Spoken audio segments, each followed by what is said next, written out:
తెలుగు రాష్ట్రాల్లో కానీ ఇండియాలో కానీ ఎక్కడ జరిగినా సరే అది ముఖ్యంగా ఉంటుంది, ఆనందంగా ఉంటుంది. కానీ ఎందుకు అమెరికా వచ్చినప్పుడు ఇలాంటి ఫంక్షన్స్ పార్టిసిపేట్ చేసినప్పుడు రకమైన ఉద్వేగానికి లోనవుతుంటారు, ఎమోషనల్గా ఉంటుంది, కళ్ళు తెలియకుండా చెమర్స్తుంది.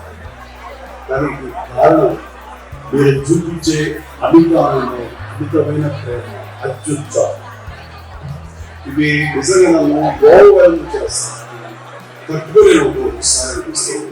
ఆహ్వానించి నన్ను సన్మానం చేయాలని మన పీపుల్స్ మీడియా విశ్వప్రసాద్ గారి ద్వారా, అలాగే అన్ని రకాల అసోసియేషన్స్ సంబంధించినటువంటి మీరందరూ ముందుకు రావడం, మిమ్మల్ని కోఆర్డినేట్ చేస్తున్న విజయ్, వీళ్ళందరూ కూడా అలాగే తదితర మిత్రులు ఎవరికి సహకరించారో వాళ్ళందరికీ ప్రత్యేకమైన హృదయపూర్వక ధన్యవాదాలు చెప్పుకోవాలి.